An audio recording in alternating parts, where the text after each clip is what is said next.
यो नालायकहरूले गजब कुरा गर्नुहुन्छ। गठबन्धनको बाध्यता भने के? यो मुलुक भन्दा, यो मुलुकको अस्मिता भन्दा, यो मुलुकको सार्वभौमिकता भन्दा ठुलो हो गठबन्धन। प्रचण्डले हिजो बन्दुक बोकाएर जुन लगेका थिए गरिब सोझा साझाका जनता, ती मान्छे आज तिनीहरू सडकमा निक्लिनु पर्ने हो। उनीहरूको कारणले गर्दाखेरि आज मुलुक बन्दकमा पर्ने अवस्था सिर्जना भइरहेछ। कहाँ छन् ती? तिनीहरूले ललकार्नु पर्ने हो प्रचण्डलाई। राजा वीरेन्द्रले फिर्ता गरेको त्यो नागरिकता विधेयक आज हठात एक दिन छलफलमा पनि राम्रोसँग नल्याए, पूर्ण हजारौंको संख्यामा मान्छेहरूले लिनु हुँदैन भनेर ती बाहिर चाहिँ ठुलो चाहिँ आन्दोलन चर्किराखेको छ। भित्र ताली पड्काएर पास हुन्छ। आज राष्ट्रपतिले यो नागरिकता विधेयक फिर्ता गर्ने ताकत राख्लिन्। मलाई डर, स्वाभाविक रूपमा मलाई चाहिँ डर लाग्यो। मेरो देशको माया लाग्यो, मेरो माटोको माया लाग्यो, मेरा छोराछोरीहरूको भविष्यको माया लाग्यो। जनताको विरुद्धमा र यो देशको विरुद्धमा आयो भने मट्टीतेल खनाएर त्यही भित्र आगो लगाउन सक्छु। त्यही सक्नुहुन्छ तपाईँ? यो सक्छु, रेकर्ड हुन्छ नि पुरै? सक्छु, त्यति बेला सक्छु। यो देश, यो माटोका लागि मैले जे गर्नुपर्छ म गर्न सक्छु। यी वृद्धहरू जो घाटमा जानलाई चाहिँ अब लगभग तर्खरको स्थितिमा छन्, यिनीहरूलाई देशको के माया? योभन्दा बढी माया तपाईँका प्रतिस्पर्धी गगन थापालाई अरूलाई छैन होला र? भएदेखि त्यही हुन्थ्यो। मैले गगनजीलाई त एकदमै राम्रो आशा गरेको व्यक्ति हो। उहाँ त्यो गठबन्धन गरेर सरकार बन्दै गर्दा गगनजीले के भन्नु? केपी सरकार कसरी चलाउनु पर्छ हेर हामी देखाउँछौँ भन्नु। आज त देखिँदैछ। गगनजीलाई पनि गगनजी तपाईँले 10-10 वर्ष चाहिँ यो क्षेत्रबाट जितेर जानुभयो, राम्रो गर्नुभयो नराम्रो गर्नुभयो इतिहासले मूल्याङ्कन गर्ला। मैले त्यो बेलामा गगनजीका क्रियाकलापलाई बडा नजिकबाट हेरेको छु, यति कुरा मान्नुहोस् त। मैले त उनलाई चिने बुझेँ, उनका क्रियाकलापबाट मलाई थाहा भयो यी मान्छे कस्ता मान्छे भन्ने कुरो मैले बुझेँ। त्यसैले म प्रतिस्पर्धा गर्न गएँ। म कहिले नहार्ने मान्छे अहिलेसम्म, सबैभन्दा बढी मत ल्याउने हो जहिले। अहिले हार्नुहुन्छ? 4 नम्बर क्षेत्रमा अर्जुन पछाडि जित्ने पक्का हो। अब म जित्छु कि कसले जित्छ, गगनजी हार्नुहुन्छ, यति कुरा बुझ्नु। नागरिकमा नि यति आक्रोश छ नि, सबै अर्जुन पर्साईले जस्तो बोल्छन् भन्ने हुँदैन, तर आक्रोश त सबैमा छ। तपाईँ इराकमा निक्लिन्छन् भनेर कसैले सोचेको थियो? श्रीलङ्कामा कसैले राष्ट्रपति भवनमा त्यो ताण्डव हुन्छ होला भनेर कसैले सोचेको थियो? कमाउने हो भने गगनजी पढेको मान्छे हो भने लोकसेवा, उहाँ लोकसेवामा गएर जाँच दिएर शाखा अधिकृत हुँदै सचिवसम्म, मुख्य सचिवसम्म पुग्ने। सुन्नुहोस् न त, जाने त्यहाँ म त लोकसेवा पास गरेर जाहिर खाएको मान्छे हो। त्यसैले यस्ता फोकटिया कुरा राजनीतिमा आएका आज सबै मान्छेहरू लोकसेवा पास गरेर नसक्ने हैसियतका मान्छे हुन्। ल जानुस्, अहिले कोही पनि कुनैको हैसियत छैन, कसैले सक्दैन। जनतामा भ्रम फैलाएर, तिग्रा देखाएर, मुड्की देखाएर जनताबाट जितेर आएर चाहिँ तल भत्ता खाने हो भने लोकसेवा पास गरेर आउनुपर्छ। पाइँदैन त्यसरी, कसैले पनि पाउँदैन। मेरो आवाज संसदभित्र पनि यही हुन्छ। म पनि खान्न, मैले 4 नम्बरमा खान्न भने 5 नम्बरकोलाई आवाज उठाओ। किन खान्छ उसले? जनताको सेवा गर्ने भनेर आउने, अनि राज्यबाट चाहिँ तिनीहरूकै ट्याक्सबाट उठेको पैसाले खाने। 20औं 25औं 30औं वर्षदेखि यिनै मान्छेलाई दोहोऱ्याउनु भयो। भन्न के भन्नुभयो? केही पनि गरेन, झन् खतम बनायो पनि भन्नुहुन्छ। प्लिज यसपालि मलाई मात्रै होइन, शेरबहादुर देउवाको ठाउँमा उठ्न गएका सागर ढकालदेखि लिएर मेचीको चाहिँ त्यो पुच्छारसम्म को हुन्छ स्वतन्त्र उम्मेदवार, तर भोट दिनुहोस्। यी राले, सिंगाने, खकारे, यी चाहिँ के फेरेका, मुटु फेरेका, भल हालेका, यी चाहिँ सुगरले सकिएका, यो के भन्छ प्रेसरले चाहिँ त्यो गर्नुपर्ने, यस्ता चाहिँ कोही के भएका, कोही के भए, यी यस्ता मान्छेहरूलाई यसपालि विदा गरिदिनुहोस्। एकपटक कमसे कम हाम्रो यो सार्वभौम मुलुक, वीरहरूले चाहिँ स्थापित रक्षा गरेर कहिल्यै पनि उपनिवेश नभएको मुलुक आज शक्ति राष्ट्रहरूको चाहिँ खेल मैदानतिर जाँदै गरेको मैले देखेको छु। तपाईँहरू पनि गम्भीरतापूर्वक सोच्नुहोस्। यो कठिन छ, मलाई थाहा छ। तपाईँहरूलाई यो नलागोस् कि यसले केही पनि बुझेको छैन, केही थाहा छैन, यसलाई केही मलाई थाहा छ यो कठिन छ। मैले सोचेको मार्ग यस्ता त राजा महाराजा दरबारभित्र मऱ्यो भने म चाहिँ अब पाजीको के हैसियत होला, तर पनि मैले हिम्मत गरेको छु। देशका लागि यस्तै मान्छेहरू, म जस्तै मान्छेहरूले हिम्मत नगर्ने भने देश परालम्बी पनि हुन्छ, अर्काको देश पनि हुनसक्छ भोलिका दिनमा। म जस्तै चेतना, म जस्तै आँट, म जस्तै हिम्मत गरेर काठमाडौँका नागरिकहरू सडकमा निक्लिएर यिनीहरूका घरमा धावा बोल्ने हो भने कति ट्याङ्कर निक्लिन्छ होला, कति ट्रक सम्पत्ति निक्लिन्छ होला। र म प्राय हरेक महिना आर्यघाटमा गएर त्यो पुलबाट उभिएर त्यस्तो त्यहाँ हेर्छु। म आफूलाई त्यो हेरिसकेपछि मलाई के लाग्छ, मलाई यो ऊर्जा प्राप्त हुन्छ त्यहाँ हेरेपछि। आखिर म पनि एक दिन यसै गरी आएर मर्ने हो, त्यसैले मर्न डराउनु हुँदैन। आफ्नो ब्रह्मले देखेको देशभक्ति राष्ट्रभक्तिप्रतिको निष्ठा बोल्दा केही फरक पर्दैन भन्ने मलाई त्यहाँ गएर हेरेपछि आँट आउँछ। अनि आएर म तपाईँहरूसँग बोल्ने हो, डर लाग्दैन। अघि तपाईँले हजुर प्रसादजी स्वागत छ लेख्दा टिममा। धन्यवाद। कुराकानीको सुरुवात गरिहालौँ। एकदमै हजुर पनि बिजी जस्तै हुनुहुन्छ, अब स्वतन्त्रबाट उठ्ने अवस्थामा घोषणा गरिसक्नु भएको छ र दर्शकलाई सबैलाई जगजाहेर भइसकेको कुरा हो। सुरुमै शुभकामना दिन चाहन्छु हाम्रो परिवारबाट र तपाईँका शुभचिन्तकको तर्फबाट पनि। धन्यवाद। कस्तो लागेको छ मनमा? यो मैले भनेको शब्द जित्छु जस्तो लागिसकेको छ मलाई। हेर्नुहोस्, यो अहिलेको वर्तमान परिप्रेक्ष्य जुन देशको छ नि, यसलाई झन्डै झन्डै 20 वर्षभन्दा पनि बढी 30 वर्षदेखि 30-35 वर्षदेखि जो मान्छेले एकदम घोत्लिएर हेर्दै यी घटनाक्रमहरू एक एक गरेर केलाउँदै ती घटनाक्रमहरूले ल्याउने परिणामलाई हेर्दै हेर्दै आयो, त्यो मान्छे अहिले एउटा 81 एउटा जम्मै कति 200-300 कतिजना सांसदमा एउटा सांसदको उम्मेदवारी लिएर प्रस्तुत हुँदा त्यो जित्छु जित्दिनँ, जित्यो भने यस्तो नजित्यो भने यस्तो भनेर त्यसरी त्यत्रो ठुलो फराकिलो सोच बनाएर म गएकै छैन भाइ। यसलाई मैले त्यत्रो ठुलो रूपमा लिएको पनि छैन। मैले त तपाईँहरूलाई पटक पटक भनिएको छु, यो देशलाई बिस्तारै एउटा कालो ब्ल्याक होल भन्छ नि, कालो सुरुङभित्र देश पस्नेतिर चाहिँ मैले गएको देखेपछि कमसेकम एकचोटि मैले बुझेको कुरा जति पनि मैले मिडियामा बुझाएँ, मैले चाहिँ आफ्नो अन्तर्वार्ताहरूमा बुझाएँ, जति पनि मैले आफ्नो सार्वजनिक ठाउँमा चाहिँ अभिव्यक्तिहरू दिँदाखेरि बुझाएँ, त्यो बुझाएको कुरालाई जनताले कसरी लिए, आम नागरिकले कसरी लियो, विद्वानहरूले कसरी लिए। विद्वानहरू बोलिरहेका छन् तर विद्वानहरू हाम फाल्न तयार छैनन्। यो फोहोर हो राजनीति, त्यसैले हामी छिर्दैनौँ यहाँभित्र भनिरहेको परिस्थितिमा म अहिले त्यो भित्र एउटा जनमत सङ्ग्रह जस्तो गर्नका लागि गएको मान्छेलाई यत्रो ठुलो चाहिँ त्यो जित हारको परिणामसँग त्यति धेरै ठुलो सरोकार हुँदैन। कालो सुरुङ नै भइसकेको हो र मनमा लागेको चाहिँ हो। किन हो भने 2046 सालमा 2045 सालमा भारतले नाकाबन्दी लगाउँदा यसरी मान्छेले घटनाक्रमहरू विकास भएर जालान् भन्ने सोचेको थिएन। त्यो जुन त्यो चाहिँ नाकाबन्दी थियो त्यसलाई हामीले सामान्यतया घटना र त्यसको परिणामलाई हेर्नुहुन्छ भने, अब राजनीति भनेको परिणामलाई हेरेर मूल्याङ्कन गर्ने चिज हो। त्यो 2+2=4 भन्ने चिज त होइन, क्यालकुलेटरमा हिसाब हान्ने जस्तो चिज पनि होइन, कम्प्युटरमा हालेर यो के हो भनेर सोद्धा प्रश्नको जवाब दिने ठाउँ पनि होइन। तर त्यो यथार्थमा के थियो भने नेपालले एउटा स्वतन्त्र राष्ट्रको हैसियतले केही एन्टी एयरक्राफ्ट मिसाइलहरू चीनबाट खरिद गरे। पहिला भारतसँगै खरिद गर्न राजा वीरेन्द्रले कोसिस गरे होइन, तर त्यो भारतले चाहिँ 6-7 वर्ष 5-6 वर्ष कति हो त्यसको जवाफै नदिइसकेपछि एउटा स्वतन्त्र र सार्वभौम मुलुकले आफ्नो सुरक्षाको, आफ्नो सीमा सुरक्षाको, आफ्नो सार्वभौमिकताको रक्षाका लागि अर्को देशबाट उसले चाहिँ जब त्यो मिसाइलहरू किन्ने भनेर आयो नि, त्यस पछाडि नै यो मलाई लाग्छ यो घटनाक्रमले अलिकति बढी तीव्रता पायो। राजा वीरेन्द्रले 46 सालमा यदि दक्षिण मुलुक हाम्रो दक्षिणी भारतका अगाडि अहिलेको जस्तो चित्त बुझाउने प्रयत्न गरेर केही लचिलो भएका भए सायद नेपालमा बहुदलीय व्यवस्थाको सूत्रपात नै हुँदैन थियो, मेरो आफ्नो अनुमान है।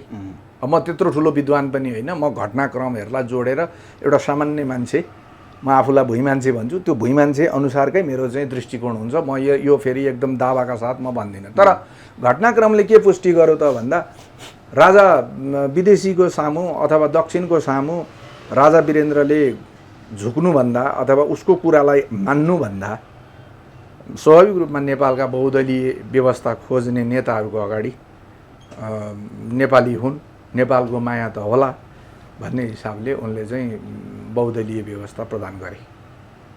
त्यसमा राजतन्त्र पनि संवैधानिक भएर बस्ने परिप्रेक्ष्यमा त्यो संविधानको निर्माण भयो। निश्चित रूपमा त्यति बेला भएका नेताहरू गणेशमान सिंह, कृष्णप्रसाद भट्टराई, मदन भण्डारी, मनमोहन सिंह, मनमोहन अधिकारी मनमोहन अधिकारी मनमोहन अधिकारी यी जो नेताहरू त्यसमा संलग्न थिए उनीहरू देशभक्त थिए, त्यसमा कुनै शङ्का छैन। तर अब तपाईँ घटनाक्रमहरूलाई जोडेर लिएर आउनुहोस्, यो देश फेरि अस्थिरतामा गयो। यदि त्यो बहुदलीय व्यवस्था, आजको संसदीय व्यवस्था त त्यहाँ पनि थियो नि, 46 सालमै प्राप्त, हामीले चाहिँ आन्दोलनबाट 47 सालको संविधान त प्राप्त गरेर चुनाव भएर बहुमत, एउटै एकल पार्टीलाई बहुमत दिएको अवस्था त थियो नि। त्यस पछाडि गरिनु पर्थ्यो कि टोटल्ली यो देशको आर्थिक सामाजिक रूपान्तरणतिर जानुपर्ने अवस्था थियो, जान्थे पनि होला। तर फेरि तपाईँ त्यति बेलाका घटनाक्रमहरूलाई जोडेर ल्याएर हेर्नुहोस्, संसदभित्र प्राडो पजेरो संस्कृतिको विकास हुन थाल्यो।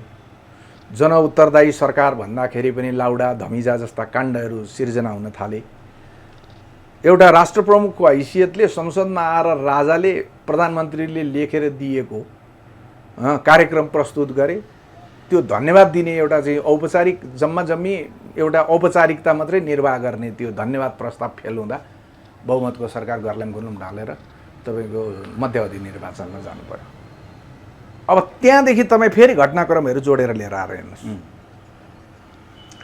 त्यो संविधानभित्र कुनै चिज अपुरो थियो, अपुग थियो भने त्यसलाई संशोधन गर्ने अधिकार संसदलाई थियो नि। थियो, विज्ञहरू बसेरै बनाएका थिए। त्यो त्यति बेलाका तात्कालीन न्यायसँग कानुनसँग चाहिँ राम्रो ज्ञान भएका मान्छेहरू नै बसेर चाहिँ बनाएको त्यो संविधान थियो, हो कि होइन? मदन भण्डारी मारिए, त्यो घटनाक्रम अझ विकास हुँदै गयो र माओवादीको प्रारम्भ भयो। माओवादीहरू जङ्गल पस्ने अवस्था सिर्जना भयो। त माओवादीहरू जङ्गल पस्दाखेरि उनीहरूले राखेका 41 बुँदे माग आज पनि तपाईँ पल्टाएर हेर्नुहुन्छ भने त्यो टोटल्ली लक्षित भारत दक्षिण छिमेकीतिर लक्षित छ। उसको विस्तारवादी चरित्रका विरुद्धमा छ। हाम्रा प्राकृतिक स्रोत र साधनहरूको चाहिँ हामीले आफू अनुकूलको उपभोग गर्न पाउने कुरा त्यहाँ उल्लेख छ। धेरै त्यस्ता कुराहरू छन्। तर यी माओवादी भनिनेहरूले सेल्टर कहाँ लिए, हतियार कहाँबाट ल्याए? यिनीहरू पूर्ण रूपमा चाहिँ एकदम टोटल्ली स्वतन्त्र भएर चाहिँ छिमेकी राष्ट्रमा हिँड्न पाए कि पाएनन्? आज भारतको विरुद्धमा त्यहाँ पनि नक्सलवादी आन्दोलन, त्यहाँ पनि अहिले चाहिँ उग्रवादीहरू छन् भनिरहेछन्। नेपालले त्यो सेल्टर दियो भने भारतले हामीलाई अहिले उनीहरूले दिए जस्तो हामीलाई छोडिदिन्छ? छोड्छ? कुनै हालतमा पनि छोड्दैन। त्यो छोडिदियो, तालिम प्रदान गर्यो। तपाईँको अहिले तपाईँ भुपको छापामारहरू जो थिए त्यति बेलाका चाहिँ माओवादीका चाहिँ लडाकुहरू, तिनीहरूसँग गएर अन्तर्वार्ता लिनु हो भने हामीले लिट्टेसँग गएर पनि ट्रेनिङ लिएर आएको हो भन्छ है। तपाईँको पुलिसलाई लगेर त्यहीँ ट्रेनिङ दिन्थ्यो, पुलिस फर्केपछि माओवादीलाई लगेर ट्रेनिङ दिन्थ्यो। तपाईँ अब यिनै घटनाक्रमलाई तपाईँ जोड्दै लिएर आउनुहुन्छ भने 12 बुँदे कहाँ भयो, के उद्देश्यले भयो? त्यो प्रजातन्त्र प्राप्ति पछाडि 47 साल पछाडि नागरिकता विधेयक संसदमा प्रस्तुत भएको थियो, पहिलेकै जस्तो। त्यसलाई रोक्ने काम कसले गर्यो? राजा वीरेन्द्रले गरे। राजा वीरेन्द्रको पनि अवसान भयो, दरबारभित्रै मारिनु पर्यो, पूर्ण वंश नै जमिन नाश हुने गरी चाहिँ मृत्यु भयो। यी सबै घटनाक्रमलाई तपाईँ जोडेर लिएर आउनुहोस् र सोच्नुहोस्, जसले नेपालभित्र हामी कम्युनिस्ट हौँ भनेर कम्युनिस्ट विभिन्न नामका कम्युनिस्ट पार्टीहरू खुले। कम्युनिस्टहरू भनेका मार्क्सवाद, लेनिनवाद र माओको कसैले विचार भन्छन्, कसैले वाद भन्छन्, हो। यिनै 2-3वटा 4वटा विषयभन्दा बाहेक कम्युनिस्ट पार्टीको अरू दर्शन, अरू सिद्धान्तहरू छैन। पुँजीवादको चरम रूपको पछाडि समाजवाद, समाजवाद पछाडि साम्यवादमा जाने भन्दा बाहेकको उनीहरूको अर्को सिद्धान्त निष्ठा त्यो केही पनि छैन। त्यहाँ जानका लागि उनीहरूका कार्यनैतिक अरू कार्यक्रमहरू छन्, तर उनीहरूको पुग्ने लक्ष्य भनेको चाहिँ त्यही हो, साम्यवादमा पुग्ने भन्ने हो। तर नेपालमा कतिवटा कम्युनिस्ट पार्टी छन् तपाईँ त्यो हेर्नुहोस् एकचोटि। तिनीहरूको सिद्धान्त, तिनीहरूको दर्शन, तिनीहरूको विचार सबै कुरा एउटै हो भने तिनीहरू आज यसरी टोक्रिएर बस्नुपर्ने काम के? किन त्यसो गरिन्छ? के का लागि गरिन्छ? अहिलेको एमालेलाई माले भनेर झापाबाट चाहिँ एउटा विद्रोह सुरु गरेको त्यति बेलाको संस्थापक महासचिव सिपी मैनाली आज पनि तपाईँ चाहिँ हेर्नुहोस् बहुत कम दिन्छ उहाँलाई चाहिँ ठाउँ मिडियाहरूले है, तर उहाँ भन्दै हुनुहुन्छ यो उहाँले ठाडै हामीले गल्ती गरेछौँ नभने पनि आज राजा महेन्द्रको विचार, राजा महेन्द्रले यो देशप्रतिको निष्ठामा उहाँहरूले त एकदम तारिफ गर्न सुरु गर्नुभएको छ। सिपी मैनालीले ठाडै भन्नुहुन्छ। प्रचण्डकै अगाडि उहाँले भन्नुभयो यी अहिलेका कम्युनिस्ट नेपालका भनेका उहाँहरू भनेको त विदेशीहरूद्वारा परिचालित भन्नुहुन्छ। त्यो भनाइ मात्रै हो कि वास्तवमा त्यो घटनाक्रमले त्यसलाई पुष्टि गरेर लिएर आयो भनेर तपाईँ हेर्नुहुन्छ भने हेर्नुहोस् त कसरी आउँदैछ। यिनै कुराहरूले गर्दा तपाईँ उठ्दै हुनुहुन्छ अहिले स्वतन्त्रमा होइन, यी सबै चिज त मेरो मनभित्र छँदैछ होइन। हिजो मैले विश्वास गरेका मान्छेहरू, हिजो मैले चाहिँ यी युवाहरूले चाहिँ गएर देशमा केही न केही गर्न सक्छन् भन्ने मैले एउटा मनभित्र विश्वास पालेर राखेका युवाहरू, यिनीहरू त झन् डरलाग्दो तरिकाले यो कालो सुरुङभित्र देशलाई छिराउनका लागि चाहिँ उद्धत रहेको जस्तो मैले अनुभूति गरेँ। तपाईँ पनि आशा गर्नुभएको थियो?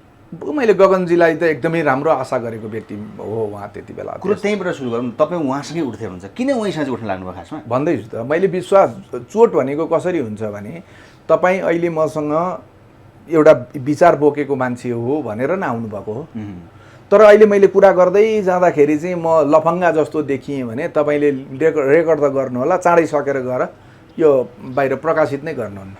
तपाईँको विचारमा आघात पुगिसकेपछि तपाईँले मलाई घृणा गर्न थाल्नुहुन्छ, दोस्रो चोटिदेखि तपाईँ मसँग आउनुहुन्न हो। यस्तै 10 वर्ष उहाँ यहाँबाट जितेर जानुभयो। संविधान निर्माण हुँदाको बेलादेखि उहाँलाई यो क्षेत्रका मान्छेहरूले विश्वास गरे। तपाईँ यहीँ हुनुहुन्छ? म यहीँ छु। मैले पनि धेर थोर जे जति सकेँ मैले सहयोग गरेर मैले पनि भरोसा गरेको व्यक्ति।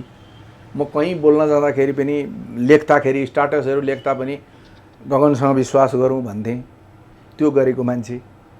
तर आज आफ्नै दलभित्र तपाईँ हेर्नुहोस्, उहाँले हिजो बोलेका र आज गरेका कुराहरूमा चाहिँ भिन्नताहरू छुट्याउनुहोस्।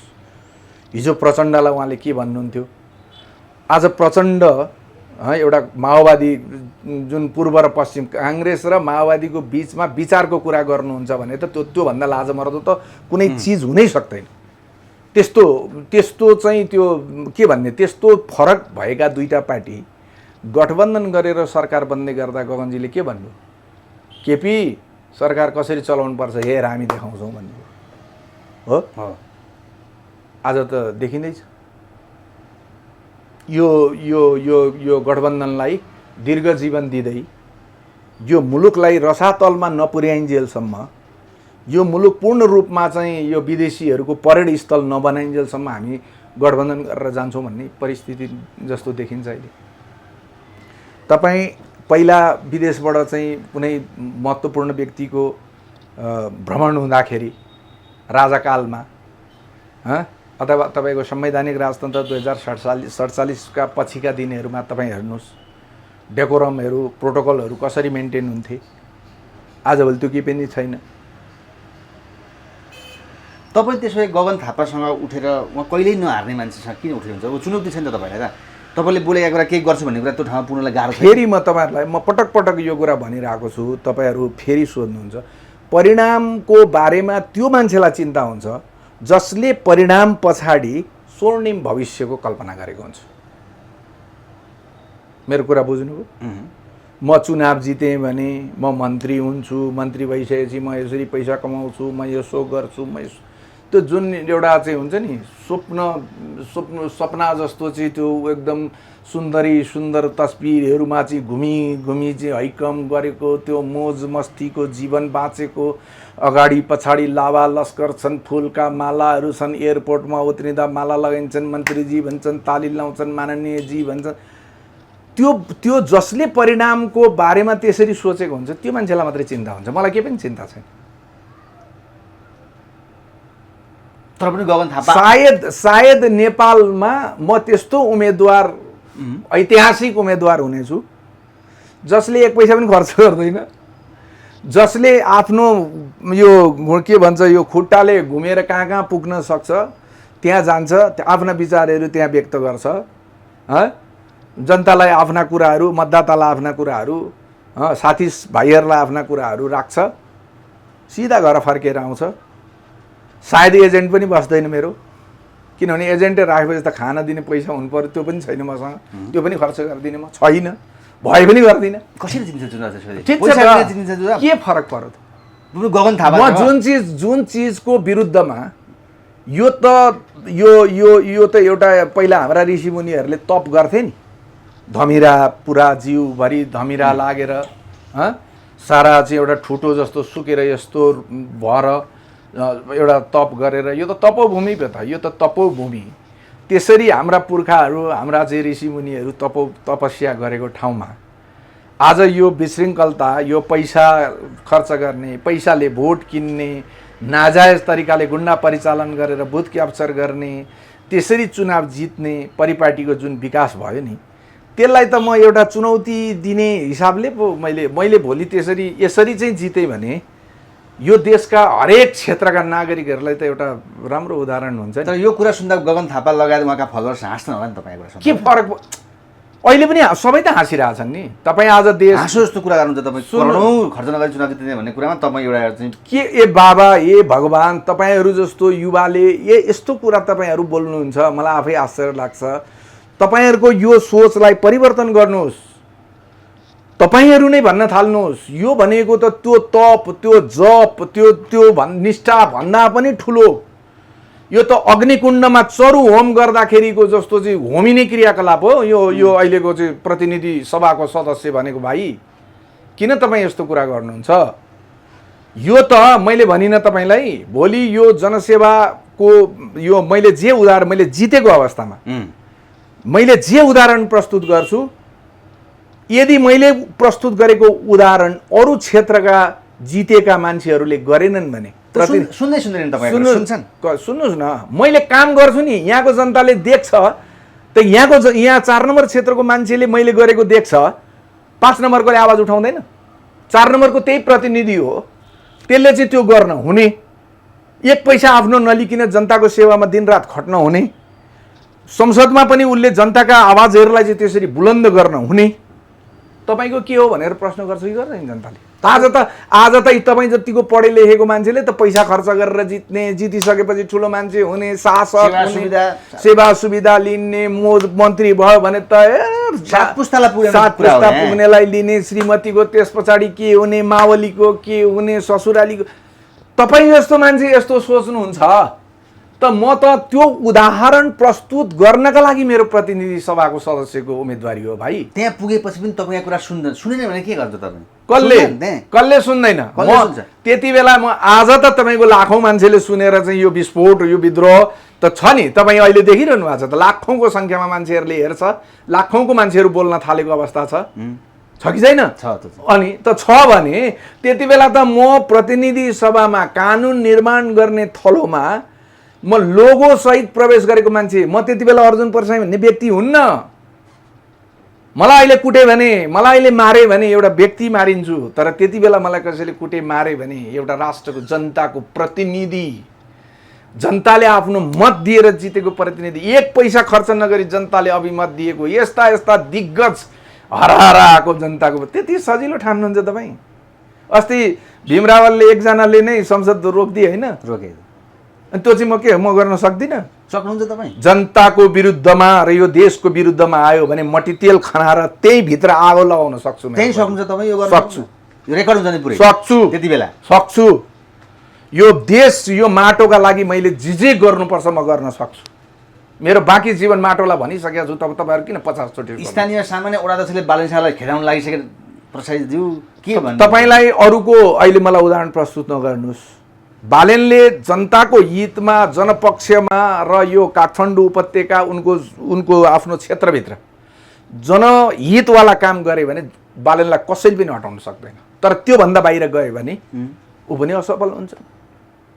त्यही भित्र बस्यो भने जनताले देख्छन्, जनताले जुन देख्छन् र हाम्रा लागि काम गरिरहेछ बालेनले, तर यिनीहरू खेदेर यसो गरिरहेछन् भने त जनता बाहिर निक्लिन्छ। यहाँ तपाईँको गगन थापा तपाईँको पक्षमा बोल्ने व्यक्तिलाई त एउटा चाहिँ कठघरामा राख्न थालिसक्यो भन्ने आइरहेछ गगन थापाको कुरा, तपाईँ अब अहिले यसरी बोल्नुहुन्छ।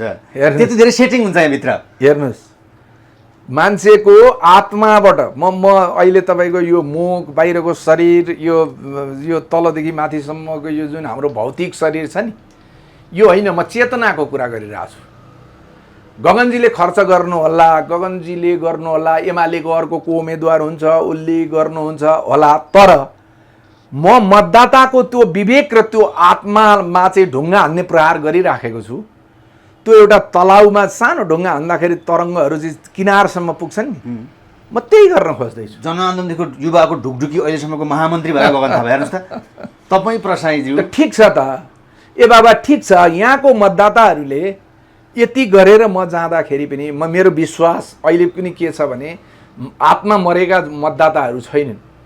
अहिले पहिलाका जस्ता मतदाता पनि होइन, त्यसमा पनि राजधानीका मतदाता हुन् होला। बाध्यता बस गगनजी आउँदा ताली पड्काउनु पर्ला, घरमा चाहिँ फुलमाला लिएर स्वागत पनि गर्नु पर्ला, किन डर छ, त्रास छ, माहौलै त्यस्तो छ। कोही जागिरे होलान्, कोही विद्यार्थी होलान्, कोही विदेशमा बसेका नेपालीका बाबुआमा होलान्, को होलान्, के होलान्, त्यसैले त्रास छ, डर छ। तर जब मान्छे मतदान गर्न भित्र जान्छ उसले कमसे कम पनि एकचोटि यो निउरेर मत हाल्दाखेरि तल माटो देख्छ नि, त्यसले मलाई भोट हाल्छ भन्ने कुरा मलाई विश्वास। ढुङ्गा खाएर जेलनेल भएर आएको गगन थापा युवाको ढुकढुकी हुने त अझै उहाँ त सुन्नुहोस् न, जो जेलनेल त पुलिसलाई ढुङ्गा हानेर अस्थिरता सिर्जना गरेर त्यो तरङ्गबाट जेल के अरे हिरासतसम्म बसेर आएका मान्छे हुन्। म त 41-42 सालतिर बकाइदा यो देशमा चाहिँ पञ्चायती तानाशाहीको विरुद्धमा राजाको खिलाफमा म जेल बसेको मान्छे हुँ भाइ, म पनि बसेँ हुँ, म पनि बसेँ हो। यस्ता आन्दोलन, यस्ता पुलिसका कुटाइ त मैले पनि हजारौँचोटि खाइसकेको छु पञ्चायतकालमै। त्यसलाई मैले आज त्यो चाहिँ मेरो के भन्छ त्यो सुद समेत असुल गर्ने भनेर त आज 58 वर्षको उमेरसम्म त मैले सोचेन। यो सुद सुदसहित मैले फिर्ता पाउनुपर्छ भनेर त म त गएन। ब्याजसहित मैले पाउनुपर्छ भनेर त म कहीँ कुनै ठाउँमा लाभको पद लिनलाई त भनेर गएन। अहिले नै मलाई आएर मेरो यो भित्र प्रहार भयो। यी घटनाक्रमहरूले मुलुकै नरहला कि मुलुकै रहे पनि यो भित्रै हाम्रो चाहिँ हामी चाहिँ शरणार्थीको रूपमा साँच्चै भोलि चाहिँ क्याम्पमा गएर बस्नुपर्ने दिन आउला कि? दुईवटा यत्रा ठुल्ठुला छिमेकीहरूको बिचमा बसेका छौँ हामी। त्यसमा चाहिँ आज अमेरिका जस्तो शक्तिशाली संसारकै सबभन्दा चाहिँ त्यो शक्तिशाली मुलुकको चाहिँ यहाँभित्र के स्वार्थ के छ त्यो परिचालन हुने स्थितिमा छ।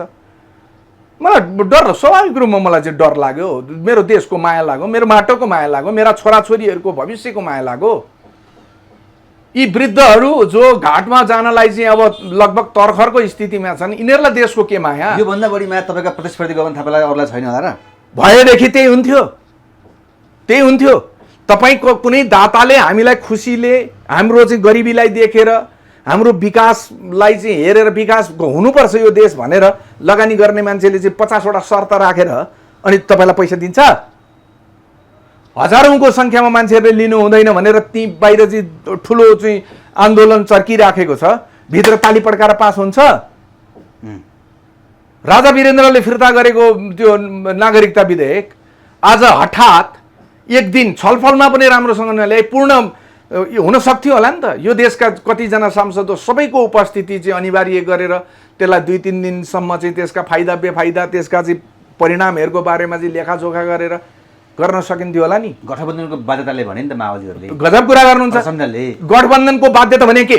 यो मुलुक भन्दा, यो मुलुकको अस्मिता भन्दा, यो मुलुकको सार्वभौमिकता भन्दा ठुलो हो गठबन्धन। एमसीसीले त्यही भनेको थियो प्रचण्डले।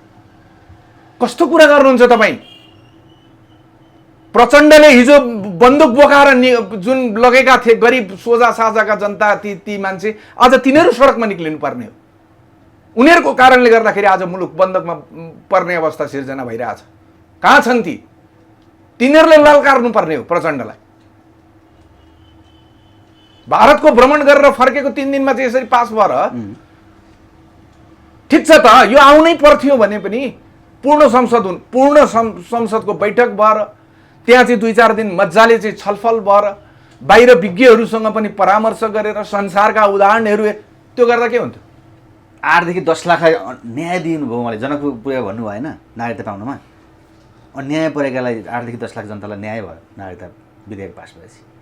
त जानुस् न, खोज्नुस् 8-10 लाख को मान्छेहरू नागरिकता लिन वञ्चित भएको छ, जानुस्, खोज्नुस्, जानुस्। उहाँ त प्राउड फिल गर्नुहुन्छ मैले गर्दा म अगुवा भएर गरेँ भनेर। प्राउड फिल त जुन दिन मुलुक साँच्चीकै यो कालो सुरुङभित्र प्रवेश गर्छ र यहाँका मान्छेहरू अन्धकारमा कोठाभित्रै बस्न थाल्छन्, बम बारुदहरूको चाहिँ यहाँ सुरु हुन्छ, बम बारुद पड्किन थाल्छन्, त्यति बेला उहाँले गर्नुहोला नि। उहाँलाई त सेल्टर दिन संसारका सबै देश तयार होलान्, तर हाम्रा छोराछोरी कहाँ जाने? हाम्रा छोराछोरीले के गर्ने? त्यसमै प्रसादजी तपाईँलाई त धेरै आक्रोश छ भने यही क्षेत्रमा अरू स्वतन्त्र उठ्न खोजेका व्यक्तिसँग मिल्ने प्रयास हुँदैन? सजिलो हुँदैन थियो? को स्वतन्त्र? अथवा अरू कोही उठ्न खोजेका छन्, कोही आइरहेको छ? सुन्नुहोस् न भाइ, चुनावको मिति तय भएको छैन अहिलेसम्म। चुनावको मिति तय हुन दिनुहोस्, त्यस पछाडि नोमिनेसन कसले गर्छन्।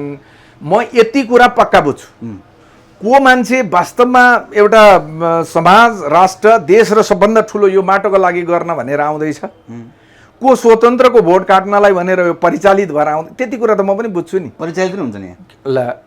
स्वतन्त्र मसँग यदि चाहिँ भोलि डराउनु पर्ने परिस्थिति, मेरो माहौल साँच्चीकै तयार भयो भने यी हालिमुहाली गरेर बसेका, हिजो चाहिँ एकदम पुरा चाहिँ सत्तामा पुरा ढसमस गरेर यहाँको चाहिँ लिएर गएर बसेका मान्छेहरूको चिन्ता हुँदैन र तिनीहरूले गर्दैनन् त्यो सबै खाले क्रिया। रवि लामिछाने पनि आउने सम्भावना भइरहेको छ तपाईँसँगै यहाँ। ठिक छ त, किन डराउनुहुन्छ? आउनु दिनुहोस् न त।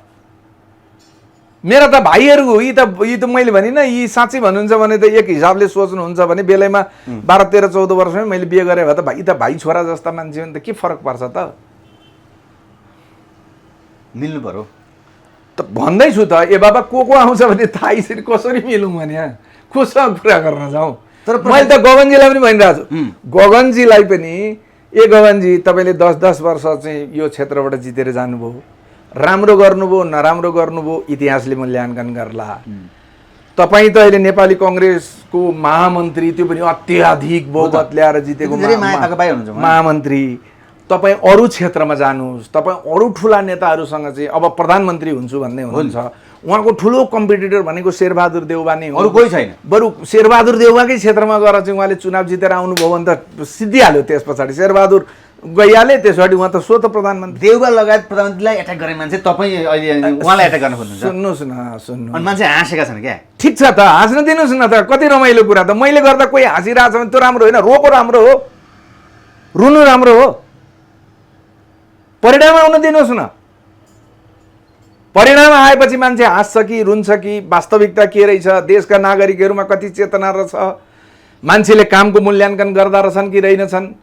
मन्त्री भयो, विदेशीसँग गएर विदेशीको अगाडि चाहिँ शिर नेउरी आयो अनि पैसा ल्यायो अनि वारवार्ती बाँडेपछि पैसा भोट पाइँदो रहेछ कि अलि परिवर्तन। ए बाबा हेर्न त दिनुहोस्, तपाईँ एकदम पहिल्यै एकदम आत्तिएर कुरा गर्नु। तर मन्त्रीदेखि संसद लोकप्रिय भएका गगन थापालाई कसरी लोकप्रिय लाउनु भएको छ? तपाईँ धमलाका कार्यक्रम कसरी लोकप्रिय, त्यसरी आरोप लाउनु भएको हुँदैन थियो? कसरी लोकप्रिय?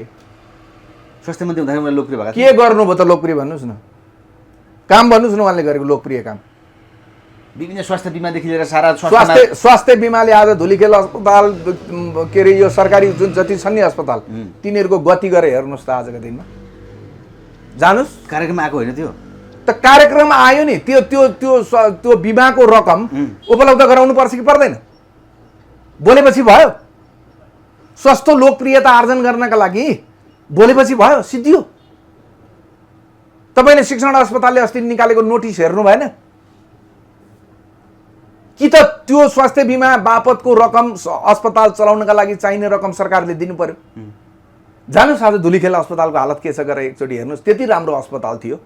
तर कार्यक्रमको सुरुवात त गगन थापाले ल्याएको। फेरि कुरा, कार्यक्रमको परिणाम के हो यही चिज तपाईँहरूलाई भोलि एकछिनको लागि यो चाहिँ यो के भन्छ, हाम्रो सरकारले यो देशका कुनै पनि मान्छेले केही पनि काम गर्नु पर्दैन, सरकारले निःशुल्क खाना दिन्छ भनेर भन्यो। त्यो राम्रो कार्यक्रम हो कि होइन? निःशुल्क, केही नगरिकन खाना पाउने, एकदम राम्रो। शिक्षा एकदम निःशुल्क, कसैले एक पैसा कहीँ पनि, प्राइभेटमा पनि तिर्नु पर्दैन, सरकारीमा पनि तिर्नु पर्दैन, फ्री। राम्रो, धेरै राम्रो हो। तिनीहरू पढ्न जान्छन्, ती पढाउनका लागि आवश्यक पर्ने पूर्वाधारदेखि लिएर तलब भत्तादेखि लिएर सारा कुरा त चाहिन्छ होला नि। त्यो म्यानेज चाहिँ कसले गर्ने? सस्तो लोकप्रियताका लागि तपाईँले नारा बनाएर मैले यो गरेँ र त्यो गरेँ भनेर दिएर मात्रै हुन्छ? बीपी कोइराला स्वास्थ्य विज्ञान प्रतिष्ठान समाप्त भयो, जबकि पूर्वाञ्चलमा सबभन्दा राम्रो अस्पताल भनेर चिनिन्थ्यो बीपी कोइराला स्वास्थ्य विज्ञान प्रतिष्ठान। विराटनगरको कोशी अञ्चल अस्पताल भन्दा राम्रो भनेर चिनिन्थ्यो। त्यहाँबाट उत्पादित डक्टरहरू 1 नम्बर डक्टर भनेर नेपालका अरू सबैभन्दा राम्रो भनेर चिनिन्थ्यो। शिक्षण अस्पताल पछाडि दोस्रो नम्बरमा त्यो आउँछ। आज के भयो गएर हेर्नु भएको छ? हेर्नु भएको छ तपाईँले गगनले त्यहाँ पैसा खायो भन्नुभयो, आरोप लाउनु भएको छ। तपाईँ के कुरा मान्नुहोस् भने मैले त्यो बेलामा गगनजीका क्रियाकलापलाई बडा नजिकबाट हेरेको छु, यति कुरा मान्नुहोस् तपाईँ। त्यो खोज्ने काम तपाईँको, तपाईँहरू मिडियाकर्मीले खोज्ने काम हो। भर्खरै मरे त्यहाँको चाहिँ भिसी के रौनियार भन्ने भर्खरै हार्ट एट्याक भएर मरेका छन्। तपाईँहरू खोज्नुहोस्। धमलाको चर्चित कार्यक्रम तपाईँले एक मैले सुन्नुहोस् न, मलाई थाहा छ। मलाई तपाईँले किन सार्वजनिक गराउनुहुन्छ? मैले त उनलाई चिने बुझेँ, उनका क्रियाकलापबाट मलाई थाहा भयो यी मान्छे कस्ता मान्छे भन्ने कुरो मैले बुझेँ, त्यसैले म प्रतिस्पर्धा गर्न गएँ। मैले भनेका कुरा अब तपाईँ प्रारम्भ गर्नुहोस् न, जानुहोस् बिपी कोइराला स्वास्थ्य विज्ञान प्रतिष्ठानमा जानुहोस्, धरान। प्रमाण छ भने कसैले ल्याउन सकेन? सुन्नुहोस् न, प्रमाण दुनियाँ भेट्नुहुन्छ। त्यो प्रमाण पेश गर्ने काम भनेको त्यो तपाईँहरू चौथो अङ्गको घुस खाएको, भ्रष्टाचार गरेर पैसा लिएको प्रमाण भनेर त्यो फोटो खिचेर ल्याएको हुँदैन। त्यो फोटै खिचेर ल्याए पनि अहिले त सर्वोच्चले मान्दिनँ भनिसक्यो। यो देश त यस्तो देश। जनार्दन पनि सफाइ पाइसके। त्यो त मलाई पहिल्यै थाहा थियो, त्यो सफाइ पाउँछन् भन्ने कुरा मलाई पहिल्यै थाहा थियो। त्यसमा कहीँ कतै मलाई शङ्का थिएन। तपाईँहरूलाई थियो होला, कसलाई थियो होला, मलाई पहिल्यै त्यो क्लियर छ मलाई त्यो कुरा। त्यसो भए प्रसादजी अब तपाईँको जुन चुनावमा यसरी माहौल सृजना गर्दै हुन्छ, कतिको आफूलाई साँच्चै नै आशा, कतिको बाहिर देशबाट भित्रबाट कस्तो आइरहेको छ तपाईँलाई प्रतिक्रिया? म त लगभग विश्वस्त छु, पूर्ण रूपमा विश्वस्त छु। गगन थापा तर्सी त्यसो भए अब उहाँलाई नै गरेर सोध्नुहोस्।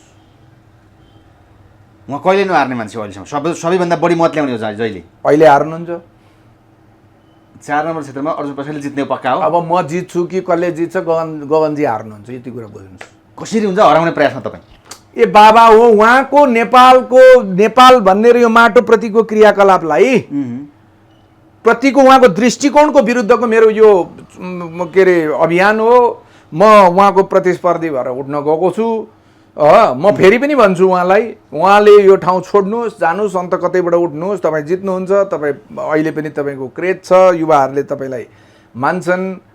तपाईँ बोल्न एकदम माहिर हुनुहुन्छ। मान्छेको ब्रेनमा के चिज हालिदियो भने राम्रो हुन्छ त्यो तपाईँलाई थाहा छ। हिजो बिहान तपाईँको यो माथि के अरे कपन डाँडामा त्यहाँ चाहिँ अलिकति मेरो माहौल सिर्जना भएको थियो। उहाँलाई कसैले बताइदियो, उहाँ दौडेर त्यहाँ जानुभयो, घर घरै दही खाएर जानुभयो, चिया खानुभयो। त्यहाँबाट मलाई तुरुन्तै फोन गरे। थाहा पाइसक्नुभयो तपाईँले? त्यो थाहा पाइसक्नुभयो?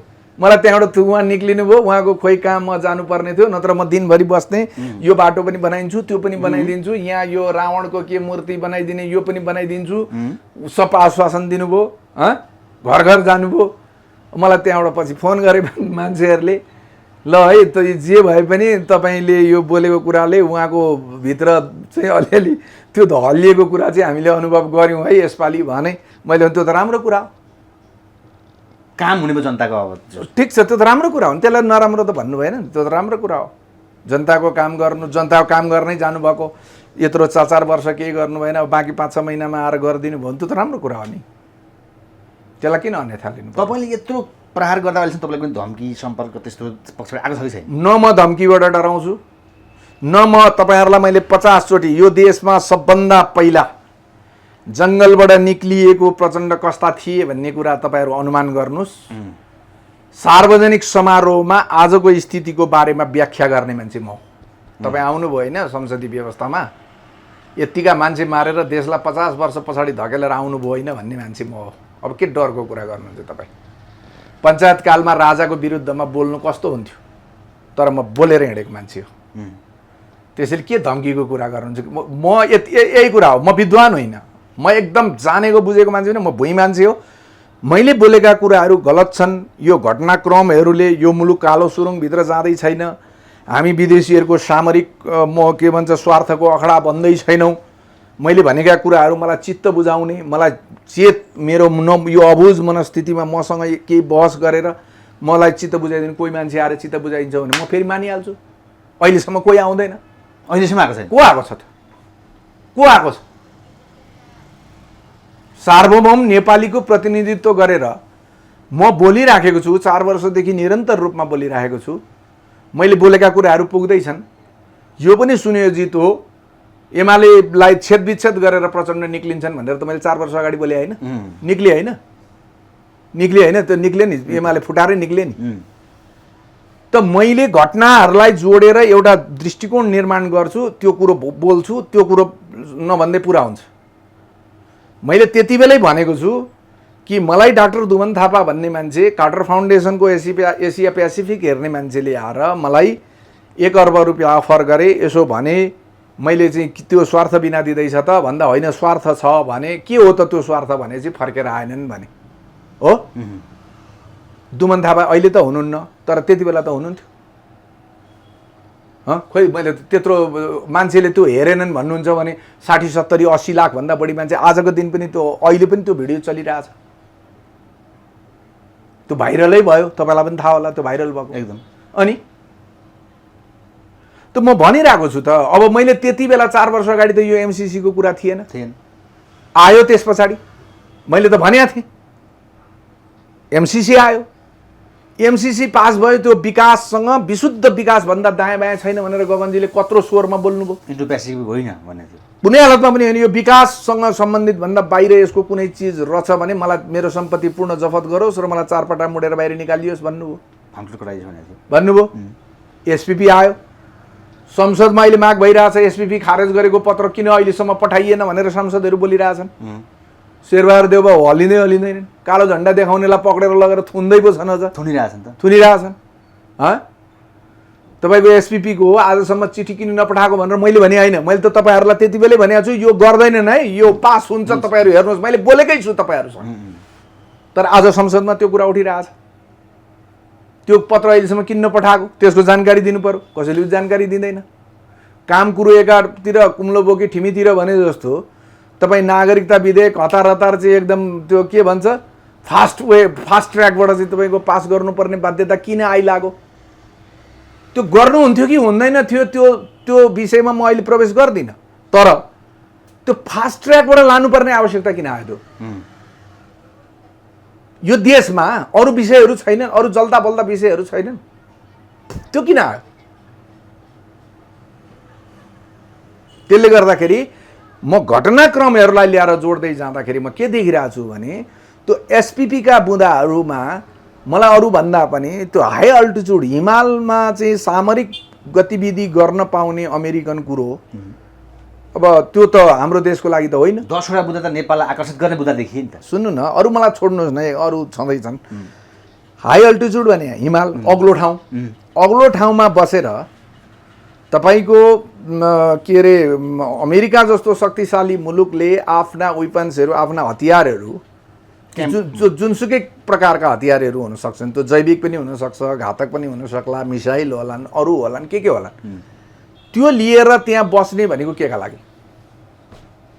नेपाल एक चीन नीतिको भनेको तिब्बत चीनको अभिन्न अङ्ग हो भनेर स्वीकार गरेको परिस्थिति हो। तर आज अमेरिकी संसदमा विधेयक प्रस्तुत भएको छ स्वतन्त्र राष्ट्र मान्यता दिने भनेर, दलाई लामालाई त्यसको प्रमुख भनेर मान्यता दिने भनिएको छ। ताइवानमा बडा खिचलो आज कि भोलिको परिस्थिति युद्धको चाहिँ त्यो अवस्था सिर्जना भइरहेछ। युक्रेन आफूले लडेको होइन, विदेशीहरूले नेटोले हतियार दिएर अहिले लडाउँदैछ, तपाईँ देखिरहनु भएको छ। अनि हाम्रो यति सानो मुलुक पहिला हामीलाई पूर्ण रूपमा परनिर्भर बनाए। 45 साल तपाईँ 90 को दशकसम्म नेपाल लगभग पूर्ण रूपमा आत्मनिर्भर थियो। हाम्रा खाद्यान्नहरू बाहिर के अरे निकासी हुन्थे, हाम्रा बनेका चिजहरू बाहिर निकासी हुन्थे। यो स्वाधीन स्वतन्त्र र आत्मनिर्भर हुनका लागि कपडा उद्योग, कागज उद्योग, टायर उद्योग जे चाहिन्छ, छाला जुत्ता कारखाना के त्यो सबै एउटा उद्योगले एउटा गति लिएको अवस्था थियो। मैले अस्ति एउटा केमा हेर्दै थिएँ, झन्नै तपाईँको चाहिँ 60% भन्दा बढी माग त्यो बाँसबारी छाला जुत्ता कारखानाले नेपालको मागलाई पुरा गर्थ्यो। आज विदेशी मुद्रा केमा जान्छ? हाम्रो मुद्रालाई कमजोर कसले बनायो? व्यापार घाटा भन्छन् होइन? व्यापार भनेको मसँग भएको चिज बेच्ने हो, मसँग नभएको चिज बाहिर ल्याउने। व्यापार घाटै छैन। तपाईँहरू साँच्चीकै सोच्नुहुन्छ भने यो व्यापार घाटै होइन। यो नालायकहरूले जो सत्तामा बसेका छन् जसले नेपालको अर्थतन्त्र कसरी जाँदा उपयुक्त हुन्छ भनेर चाहिँ पहिचान गर्न पनि सकेनन्, गर्नतिर पनि लागेनन्, व्यक्तिगत स्वार्थभन्दा दायाँ बायाँ गएनन्, तिनीहरूले भन्ने कुरा हो। नेपालबाट आज विदेशिएका 50 लाखभन्दा बढी नागरिकहरू, युवाहरू जुन छन् विदेशमा, वर्षको 1500 भन्दा बढी लास आउँछ अरे ती युवाहरूको चाहिँ आर्यघाटमा। हिजो हेर्दै थिएँ म एउटा, र म प्राय हरेक महिना आर्यघाटमा गएर त्यो पुलबाट उभिएर त्यस्तो त्यहाँ हेर्छु। म आफूलाई त्यो हेरिसकेपछि मलाई के लाग्छ, मलाई यो ऊर्जा प्राप्त हुन्छ त्यहाँ हेरेपछि। आखिर म पनि एक दिन यसै गरी आएर मर्ने हो, त्यसैले मर्न डराउनु हुँदैन। आफ्नो ब्रह्मले देखेको देशभक्ति राष्ट्रभक्तिप्रतिको निष्ठा बोल्दा केही फरक पर्दैन भन्ने मलाई त्यहाँ गएर हेरेपछि आँट आउँछ। अनि आएर म तपाईँहरूसँग बोल्ने हो, डर लाग्दैन। अघि तपाईँले भन्नुभयो, त्यही भएर मैले भने म एक महिनामा एक दिन गएर त्यहाँ हेर्ने गर्छु। बाकसमा थुनिएर आएका लास पनि म हेर्ने गर्छु त्यहाँ, होइन? तपाईँ भन्नुहोस्, हाम्रो देशका उद्योगहरू बन्द भए, उद्योगहरू कल कारखानाहरू बन्द भए, बाहिरबाट सम्पूर्ण चिज आयात गर्नुपर्ने चाहिँ परनिर्भरतामा हामी गयौँ, होइन? तर यो देशबाट जुन बिक्री भएका छन् नि, यिन अर्काका देशमा नोकर बनाएर पठाइएका हाम्रा भाइ छोराहरू छन् नि, तिनीहरूले महिनामा कति, वर्षमा कति अर्ब रुपियाँ पठाउँछन् त्यो सोध्नुहोस् त एकचोटि। कसरी व्यापार घाटा हुन्छ? कहाँ गयो त्यो? म भन्दैछु त तपाईँको, खोज तलास गर्ने हो भने यिनीहरूले विभिन्न व्यक्तिका नाममा विदेशमा पैसा राखेका छन् ब्याङ्कहरूमा। मैले अस्ति एउटा सूचना यसो छस्स देखेका थिएँ, एकजना कोही नेपालको ठुलो ओदामा बसेको मान्छेको अहिले छानबिनको क्रममा चाहिँ संसारभरिका विभिन्न देशमा अरबौँ रुपियाँहरू देखा परेको छ भनेर सुनेको थिएँ मैले। आउला त्यो बिस्तारै तपाईँहरूको बाहिर। त्यस्ता पैसा कति छन्, कति छ? तपाईँको भारतले अहिले इडी, भारतको इडीले जुन यो के अरे कर नतिरेर चाहिँ यो भ्रष्टाचारजन्य अपराध गरे बापत खोज तलास गर्छ, त्यसले त्यो पार्थो चटर्जी भन्ने मन्त्रीको हेर्नुभयो होला पश्चिम बङ्गालमा 50 करोडभन्दा बढी रुपियाँ 5 केजी सुन एउटी रखेलका घरबाट निकालिरहेछ। अरू खोज्दैछ कति निक्लिने हो, एउटा मन्त्रीका घर नेपालमा छैन।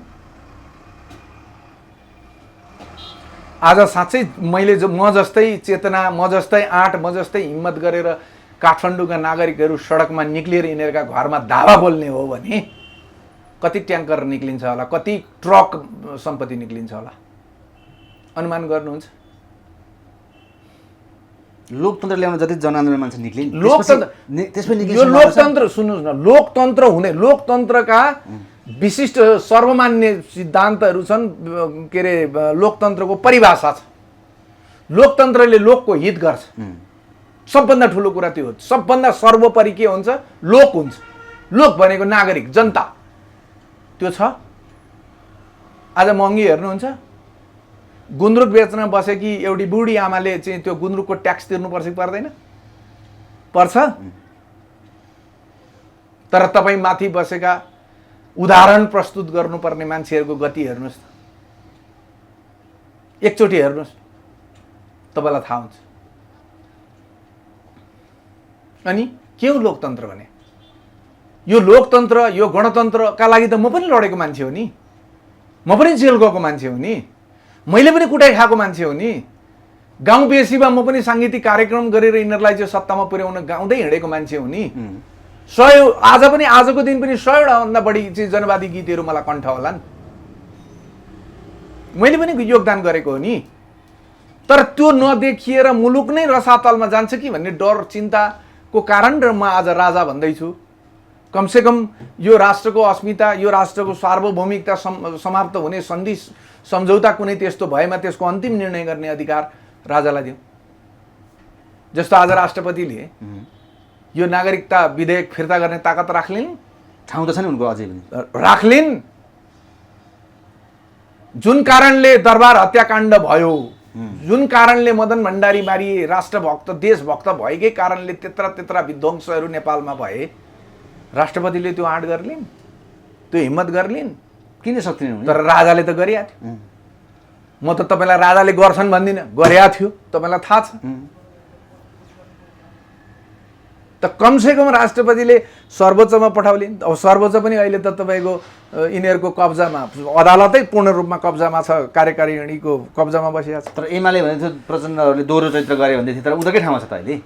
हे भगवान्, तपाईँ एउटा सुन्नुहोस्, यो एमाले, काङ्ग्रेस, नारायणमान बिजुक्से बाहेक संसदमा भएका अरू दलहरूको भोटका लागि राजनीति गर्छन्, त्यसैले एकले अर्कालाई आरोप लगाउँछन्। तर सबैको सातो पुत्लो गइसक्यो, सबैले ल्याप्चे हानेका छन्। यसमा तपाईँ त्यो भ्रममा नपर्नुहोस्। एमाले पनि छ, काङ्ग्रेस पनि छ, अर्को पनि छ, एउटा नारायणमान बिजुक्से छैन। त्यसो भए प्रसादजी अन्तिम दिनमा जस्तै हर्क साम्पाङ बालेन हमाल जस्ता व्यक्तिहरू आए स्थानीयमा, तपाईँ अहिले यसरी आउँदै हुनुहुन्छ, यो राम्रो प्रतिक्रिया हो योभन्दा अगाडिको स्थानीयको? कुन हर्क साम्पाङहरू अगाडि आउनु हो नि।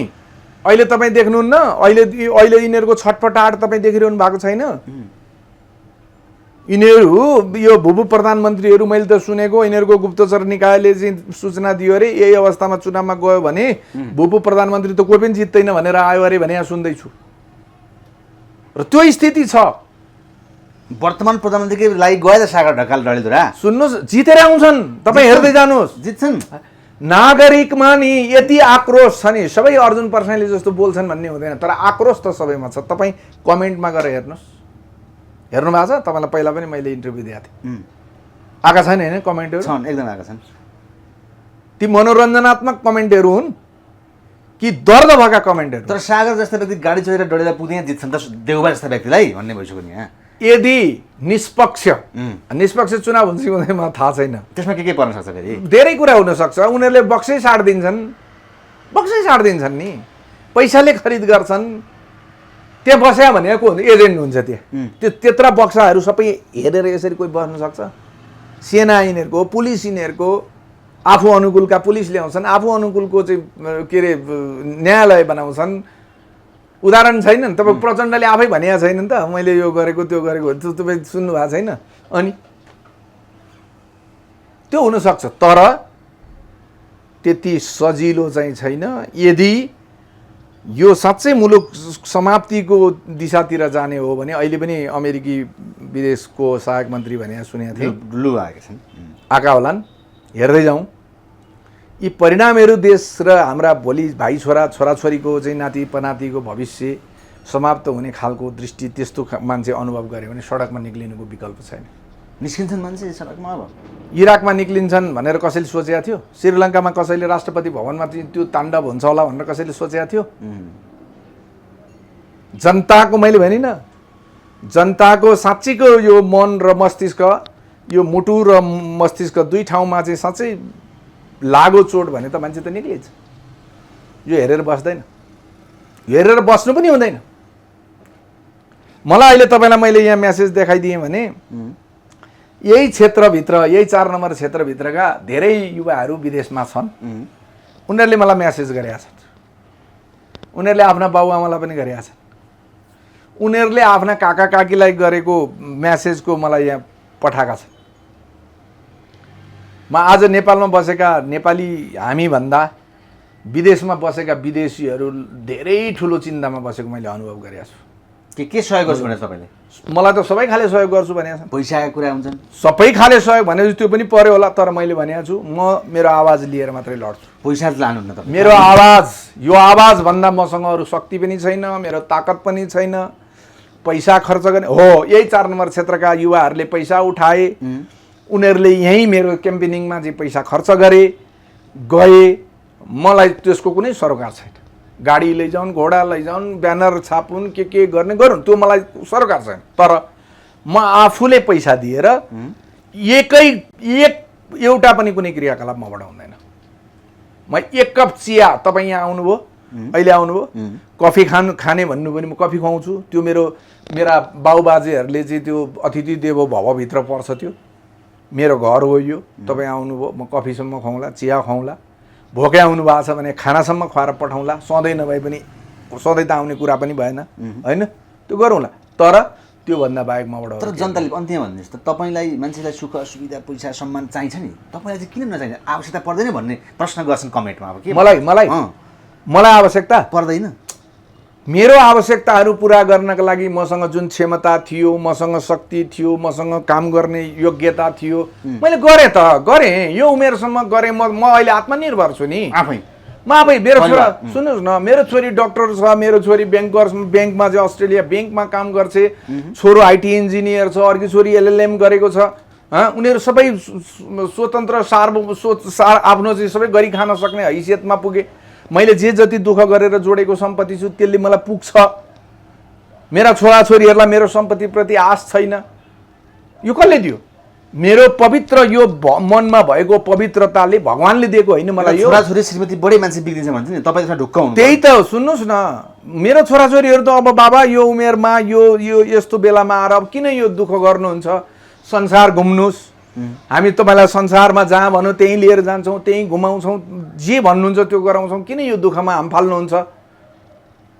सबै नेताका श्रीमतीका कारणले हेर्नुहोस् त्यहाँ आइरहेको छ नि समाचारहरू, नेताहरू तल परेका। मेरा सुन्नुहोस् न, म यसैको खिलाफ, म यही चिजको विरुद्धमा त जाँदैछु। मलाई आवश्यकता भएको भएदेखि तपाईँलाई म चाहिँ यही 4 नम्बर क्षेत्रमा जनसेवा कार्यालय भनेर खोल्छु। म माननीय हुन्न, म जनसेवक भनेर लेख्छु। त्यहाँ 2-3टा कर्मचारीहरू चाहिँ मैले पाउने सेवा सुविधाबाट राख्छु। दैनिक भएका यो क्षेत्रभित्रका सुख दुःख, बाटाघाटा, पुल पुलेसा तिनीहरू पुरा गर्ने, विकास निर्माणदेखि लिएर कसैको फिस तिर्न नहोला, कसैको के होला, अस्पताल जान हैसियत नहोला, गरिब होलान्, मेरो सबै प्राथमिकता तिनीहरूलाई हुन्छ। म एकै पैसा पनि लिन्न। त मैले किन भने भन्दा म स्वावलम्बी छु, मलाई पुगेको छ। र मेरो मान्यता पनि के हो भने राजनीतिमा सेवामा आउने मान्छेले कमाउनका लागि आउने होइन, व्यक्तिगत फाइदाको उद्देश्य बोकेर राजनीतिमा आउने नै होइन। यो नाम राख्ने हो। मरिसकेपछि पनि मान्छेले युग युगसम्म सम्झुन् भनेर नाम राख्नका लागि हो, सेवा हो, समर्पण हो, निष्ठा हो, तर कमाउनु होइन। कमाउने हो भने गगनजी पढेको मान्छे हो भने लोकसेवा, उहाँ लोकसेवामा गएर जाँच दिएर शाखा अधिकृत हुँदै सचिवसम्म, मुख्य सचिवसम्म पुग्ने। पढेको हो नि, राम्रो बोर्डिङबाट आउनुभएको। सुन्नुहोस् न त, जाने त्यहाँ म त लोकसेवा पास गरेर जाहिर खाएको मान्छे हुँ। त्यसैले यस्ता फोकटिया कुरा राजनीतिमा आएका आज सबै मान्छेहरू लोकसेवा पास गर्न नसक्ने हैसियतका मान्छे हुन्। ल जानुस्, अहिले कोही पनि कुनैको हैसियत छैन, कसैले सक्दैन। तपाईँले देख्नु भएन अहिले त्यो के अरे लोकसेवा आयोगको चाहिँ अध्यक्ष उमेश मैनाली कि कसले भनेको, त्यो तपाईँको अहिले भएका न्यायाधीशहरू, अहिले भएका चाहिँ सरकारी वकिल के भन्छ वकिलहरू, यी अहिले चाहिँ प्राइभेट सेक्टरमा चाहिँ नाम कलिएका यी ठुल्ठुला वकिलहरू, यिनीहरूलाई चाहिँ लोकसेवाले जाँच्ने एउटा पनि न्यायाधीशको पास गर्ने हैसियत भएन। तर तिनी मान्छेलाई टिपेर लगेर न्यायाधीश बनाउँदैछ, पार्टीको झोला बोकिदिए बापत। त्यसले कसको काम गर्छ? परीक्षण हुनु, तलब सुविधा लिने मान्छेले प्रतिस्पर्धा गरेर आउनुपर्छ, के अरे लिखित मौखिक के हो त्यो गरेर आउनुपर्छ। जनतामा भ्रम फैलाएर, तिग्रा देखाएर, मुड्की देखाएर जनताबाट जितेर आएर चाहिँ तलब भत्ता खाने हो भने लोकसेवा पास गरेर आउनुपर्छ। पाइँदैन त्यसरी, कसैले पनि पाउँदैन। मेरो आवाज संसदभित्र पनि यही हुन्छ। म पनि खान्न, मैले 4 नम्बरमा खान्न भने 5 नम्बरकोलाई आवाज उठाओ। किन खान्छ उसले? जनताको सेवा गर्ने भनेर आउने, अनि राज्यबाट चाहिँ तिनीहरूकै ट्याक्सबाट उठेको पैसाले खाने। गरेको के तपाईँलाई थाहा छ? अहिले तपाईँको खरदार लेभलको कर्मचारी भन्दा माथिकोले हरेक वर्ष आफूले वर्ष दिनभरि गरेको कार्य सम्पादन, मैले यो यो यो यो यो यति काम तोकिएको थियो, त्यसमध्ये मैले यति काम गरेँ, यति काम गर्न सकिनँ, यो यो यो यो यो कारणले गर्न सकिनँ भनेर उचित कारण सहित लेख्नुपर्छ। यी सांसद भनेको हुन्। यिनीहरूले आफ्नो रिपोर्ट प्रस्तुत गर्नु पर्दैन? यी मन्त्रीले आफ्नो रिपोर्ट प्रस्तुत गर्नु पर्दैन जनताको समक्ष? पछि पर्दैन? मैले सम्पत्ति विवरण त ल्याउँछु त मोबाइल। के हो सम्पत्ति विवरण? के यस्तो सम्पत्ति आफ्नो नाममा राखेको हुन्छ? सम्पत्ति आफ्नो नाममा राखेको हुन्छ? भोलि नागरिक आयोग गठन गर्न दिनुहोस् न संसदमा पुगेर सम्पत्ति छानबिनको, त्यस पछाडि म देखाइदिन्छु। 2टा तरकारी खान सकिने भने प्रदीप देखाइदिनु, त्यस पछाडि होलान् नि 1-2 जना अपवादमा होलान् नि। प्रदीप गेमाली, मैले पनि उहाँको घर देखाएको छु, एकदम साधारण सिम्पल घर, सामान्य घरमा बस्नुहुन्छ, सामान्य परिकार खानुहुन्छ। उहाँको आफ्नै श्रीमती भाउजूले चाहिँ पकाएर दिनुहुन्छ, त्यहाँ उहाँको नोकर चाकर कोही पनि छैन। हामी जाँदाखेरि पनि चिया भाउजूले बनाएर दिनुहुन्थ्यो, हामी खान्थ्यौँ। हामीले कुनै चिज लगेर दिन खोज्यौँ भने पनि लिनुहुन्न थियो। उहाँलाई धेरैले उडाए नि। त्यो त अमेरिकाको उहाँले भने। सुन्नुहोस् न, त्यसैले अपवादमा होलान्। सादगीपूर्ण जिन्दगी बाँचेको मान्छेमा प्रदीप गेवालीलाई पनि म लिन्छु। मैले किनभने उहाँसँग म धेरै गएको छु, उहाँको घरमा गएको छु, उहाँको मन्त्री क्वार्टरमा गएको छु, मैले सबै चिज देखेको छु। उहाँको घरको वस्तुस्थिति, उहाँको छोराछोरीहरूको अवस्था सबै देखेँ। तर पटक पटक मन्त्री परराष्ट्र भन्नुभएको मान्छे हो, मान्छेले विश्वास सुन्नुहोस्, परराष्ट्र मन्त्री भयो गर्यो ठिक छ त, नागरिक आयोग बनाउनलाई चाहिँ उहाँले मान्नुभयो भने त के फरक पर्यो त? नागरिक आयोग गरेर छानबिन गरौँ न। त्यस पछाडि यहाँ त पवित्र नकमाका नगरेका पनि मुछिए, सबै मुछिए, बनाऊ। मेरो पहिलो आवश्यकता, मैले पहिलो आवाज भनेको त्यही हुनेछ। 46 साल पछाडि अझ सकिन्छ भने त्योभन्दा अगाडि नागरिक आयोग बनाइयो, सम्पत्ति छानबिन गर्नु पर्यो।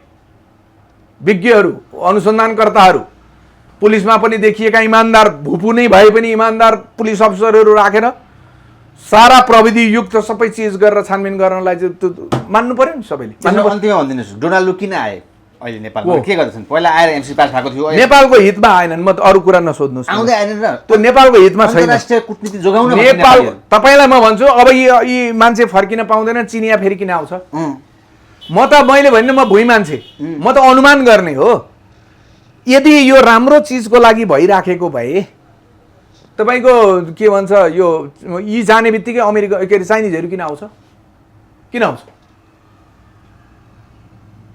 र राज्य सञ्चालन गर्ने मान्छेहरूले आफ्ना जनताहरूलाई आश्वस्त गर्नका लागि सबै कुरो पारदर्शी रूपमा गर्नुपर्छ कि पर्दैन? पारदर्शी हुनुपर्छ। यदि यो देशका हितमा आएका हुन् भने दुई पक्ष दुईजनाले बसेर गरेको कुरो आम नागरिकले सुन्दा के फरक पर्छ? के फरक पर्छ मलाई बताउनुहोस्? के फरक पर्छ? ओपन हुनु पर्यो। हामीलाई थाहा हुन्थ्यो नि उनले के कुरा गर्छन् भन्ने कुरो त थाहा पाइन्थ्यो नि त। अब अहिले तपाईँ मलाई सोध्नुहुन्छ, मैले त अनुमान गर्ने हो नि, तर त्यहाँभित्र के कुरा हुन्छ मलाई थाहा छ हुँदो?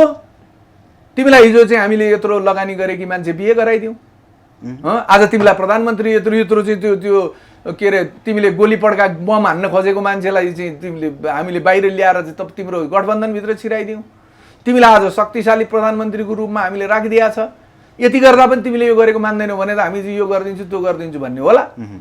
हामीले त अनुमान गर्ने कुरा त्यही त हो नि, अरू के गर्नु? होइन भने सार्वजनिक सबैले सुन्ने गरी गरिदिए के फरक पर्छ? फरक पर्छ? त्यो गर्न सक्दैनन् भन्दैछु त, गरिदिएदेखि कति राम्रो हुन्थ्यो, कति राम्रो हुन्थ्यो। यहाँ प्रकाशमान सिंहदेखि व्यक्ति डराएको देखियो क्या। जस्तै 48 सालमा चाहिँ कृष्ण प्रसादलाई हराएदेखि मुलुकबाट गलत बाटो गयो भनेर भन्दैछन् प्रकाशमान आफ्नो बुवाको कुरा। के अरे 48 सालमा कृष्ण प्रसादलाई हराएदेखि नै मुलुक गलत बाटोमा गयो। मैले हेर्नुहोस्, यो स्थानीय निर्वाचनभन्दा अगाडि मेरो प्रकाशमान सिंहको घरमा म गएको थिएँ। उहाँले नै टाइम दिएर बोलाउनु भयो भनेर मलाई कसैले खबर गरेपछि म गएको थिएँ। मैले नेपालका राजनीतिज्ञहरूमा कम्युनिस्टका त अलमोस्ट सबैलाई मैले भेटेको छु, आम्ने सामने बसेर गफ पनि गरेको छु। त काङ्ग्रेसका पूर्वतिरका नेताहरूसँग त मैले त्यसरी बसेर कुरा गरेको छु, तर त्योभन्दा बाहिरका काङ्ग्रेसका नेताहरूसँग भनेको टप लेभलको नेताहरूसँग चाहिँ मेरो त्यस्तो कुराकानी भएको छैन। कुरा भएको छ तर कुनै सार्वजनिक सभामा सम्बोधन गर्ने क्रममा मैले पनि सम्बोधन गरेँ, त्यहाँको अब यो काङ्ग्रेसको उच्च नेताले पनि सम्बोधन गर्यो, त्यो त्यस्तो खालको भेटघाट बाहेक यसरी फेस टु फेस बसेर औपचारिक रूपमा भएको छैन, थिएन। बाइ द वे म त्यहाँ पुगेँ र म झन्नै 1-1.5 घन्टा जति प्रकाशमान सिंहसँग बसेर मैले कुराकानी गरेँ, राष्ट्रिय सन्दर्भको कुरा गरेँ, अहिले भइराखेका काङ्ग्रेसभित्र घटित घटनाहरूको बारेमा पनि मैले कुरा गरेँ, हिजो उहाँहरूका बुबाहरूले गरेको योगदानको बारेमा उहाँलाई कति जानकारी छ, उहाँले त्यसलाई कुन रूपमा लिनुभएको छ, कोठामा चाहिँ बुबाको तस्बिरमा माला मात्रै लगाएर राख्दाखेरि हुन्छ, त्यही हो सम्मान भनेको भन्ने मात्रै हो कि अरू केही थप हुन्छ, यी सबै विषयमा मैले 1-1.5 बडा मजासँगले राम्रोसँग कुरा गरिसकेपछि मैले मेरो आफ्नो व्यक्तिगत मूल्याङ्कनमा उहाँ एकदमै सरल र एउटा यो राजनीतिमा हुन्छ नि त्यो यो सामदाम दण्डभेद त्यो नभएको नेता हो उहाँ। एकदम उहाँलाई त्यो यो चातुर्यता यो यस्तो यो मैले देखेँ। श्रीमती अगाडि बढाएर चाहिँ अलिक गल्ती गरेकी भन्ने छ नि मान्छे, त्यो अर्कैले ल्याइदिएको, जसले उहाँलाई समाप्त गर्नुपर्ने थियो त्यसैले अगाडि बढाएर ल्याइदियो। भूमिका अर्कैको छ यहाँ, भूमिका अर्कैको छ, सृजना सिंहलाई ल्याउनु एकदम अर्कैले ल्यायो, उहाँलाई समाप्त गर्ने उद्देश्यले ल्यायो। अब सायद उहाँलाई पनि जानकारी होला, मैले त अहिले यो 4 नम्बर क्षेत्रमा उड्छु भन्दै गर्दा मैले यो यस्तो विषयहरू त धेरैजनाबाट सुनि पनि सकेको छु। अहिले तपाईँ नै मसँग चाहिँ इन्टरभ्यू लिनुभन्दा अगाडि पनि तपाईँले नेपाली कङ्ग्रेसका ठुल्ठुला मान्छेले मलाई कुरा गरेको सुन्नुभयो, अहिले सुन्नुभयो नि होइन, सुन्नुभयो होइन, सुन्नुभयो। अब अहिले नामसाम भनिदिउँ भने फेरि भोलि गुडुडु कुदेर जाला नि, त्यसैले यो नभनौँ। त्यसले गर्दाखेरि सरल प्रकृतिको मान्छे, एकदम यो राजनीतिक हुन्छ नि यो चाहिँ के भन्छ खुराफात गर्ने, यसलाई यहाँ लडाउने उसलाई उहाँ लडाउने उसलाई यसो, त्यस्तो खालको नेता होइन। तपाईँको औपचारिक भेट गगन थापासँग भएको चाहिँ यस्तै सभाहरूमा भएको छ, त्यो हुन सकेन अहिलेसम्म छैन। होइन सभाहरूमा चाहिँ मैले अघि भने नि अब उहाँ त सभाहरूमै कुरा बोल्दै जाँदाखेरि पनि उहाँले दाइ नै भनेर सम्बोधन गर्नुहुन्थ्यो होइन। अब हामीभन्दा त धेरै नै उमेरले त जुनियर हो नि त उहाँहरू।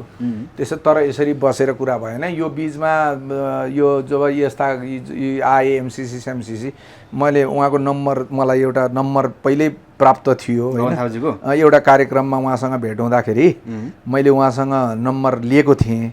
त्यो नम्बरमा मैले धेरैचोटि उहाँलाई फोन गरेँ होइन, तर फोन उठाउनु भएन। किन गर्नुभएको? यही विषयहरूमा चाहिँ तपाईँ कतिको जानकार हुनुहुन्छ र यसरी ग्यारेन्टीका साथ बोल्दै हुनुहुन्छ गगनजी। यो त यस्तो हुनसक्छ, तपाईँलाई कति ज्ञान छ यसको विषयमा होइन। त्यसैले तपाईँलाई यदि पूर्ण ज्ञान हो भने यो अहिले बजारमा जुन विद्वानहरू यी सारा के अरे भन्छ वैदेशिक उसको चाहिँ परराष्ट्र विज्ञहरू बोल्दैछन्, एउटा छलफल कार्यक्रम चलाउँ, त्यहाँ गएर बसौँ, तपाईँ उनीहरूको चित्त बुझाउनुहोस्। यस्तो अन्यलमा यसरी पास गरेर चाहिँ हठात जाँदाखेरि जबरजस्ती गरे जस्तो देखिन्छ, जनताको मन कुडिन्छ, त्यसले यसो नगरौँ भन्नलाई गरेको उठाउनु भएन। अन्तिम भन्नुहोस् न, डाक्टर बाबुराम भट्टराईको सबैको चासो र पहिला आशा थियो, तपाईँलाई पनि थियो होला, कसको? डाक्टर बाबुराम भट्टराईको। अहिले आएर उहाँ नयाँ पार्टी फेरि खोल्दै हुनुहुन्छ, सबैसँग मिलेर भन्ने, समाजवादी केन्द्र भन्ने, यो कुराले चाहिँ के दर्शाउँछ, के भन्न सक्नु? होइन, त्यो त यस्तो नि, अहिलेका यी कुनै पनि राजनीतिक घटनाक्रमका नेताहरू जुन छन् नि, अहिले सत्तामा बसेका नेताहरू एकचोटि बसिसकेका, उनीहरूको पेसा राजनीतिभन्दा बाहेक अरू हुन सक्दैन। जस्तो लोकेन्द्र विष्ट भन्ने मान्छे मन्त्री भयो नि होइन, तर ऊ पवित्र उद्देश्यले मन्त्री हुन आएका थिए, सकेनन्। उनले बडा राम्रोसँग भनेका छन्। उन टाई सुटमा सजिएर आएको प्रचण्ड र अर्को कल्लेजी मलाई देखेर एकदम खिन्नता अनुहार त्यस्तो लगाए, मेरो जो लवाई खुवाई देखेर, त्यो कति मार्मिक छ त्यो कुरा। अनि अहिले गएर उहाँ चाहिँ त्यो खेती गर्दै ड्रागन फ्रुटको चाहिँ खेती कति राम्रो गर्नुभएको छ नि, त्यो अपवादमा 2-4 जना कसैले गर्न सक्ला।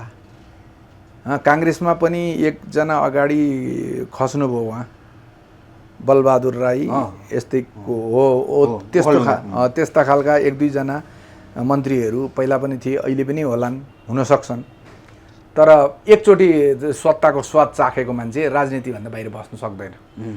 अब बाबुराम त तपाईँको आर्किटेक्ट हुन् नि त, मुलुक यस्तो अस्तव्यस्त छ, काठमाडौँ यस्तो अस्तव्यस्त छ छैन।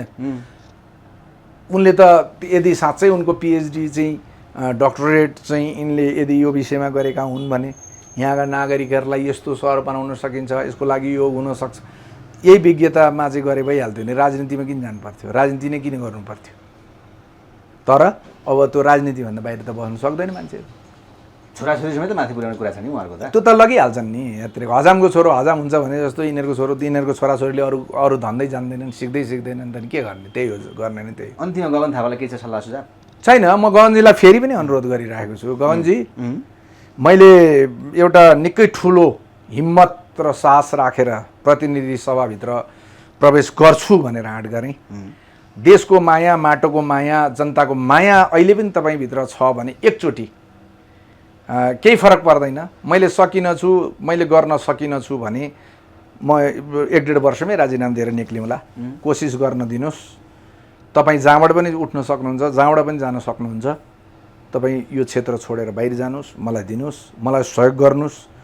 तपाईँ यदि मनभित्र कुनै कालो पाप, यो देशप्रतिको घात केही छैन, हाम्रो चाहिँ अनुमान मात्रै हो, हाम्रो शङ्का मात्रै हो तपाईँप्रति भने तपाईँ मलाई छोडिदिनुहोस्। तपाईँ र म सँगै संसदभित्र प्रवेश गरौँ। यो माटोप्रति तपाईँलाई म पूर्ण रूपमा, माटोको सन्दर्भमा म तपाईँलाई पूर्ण रूपमा साथ दिन्छु यदि माटोप्रति समर्पित हुने हो भने। होइन भने अब तपाईँलाई चाहिँ यो उही पैतृक रूपमा राज संस्थाको विरोध त तपाईँले गर्नुभयो, तर यो ठाउँ भनेको मेरै पेवा भन्नुहुन्छ भने यसपालि तपाईँलाई झड्का लाग्नेवाला छ। तपाईँ विचार गर्नुहोस्। मैले त्योभन्दा अरू केही भन्दिनँ। तपाईँलाई माया गर्ने जनतालाई के भन्न चाहन्छु? मलाई मेरो यति कुरा जति मैले बोलेको छु यो मेरो अन्तर्मन र मुटुबाट निक्लेका शब्दहरू हुन्। यसमा तपाईँहरूले कहीँ कतै मेरो व्यक्तिगत लाभ, व्यक्तिगत स्वार्थ, यो एउटा निकै ठुलो जङ्गार तर्न सक्छु भन्ने आँट गरे हो मैले।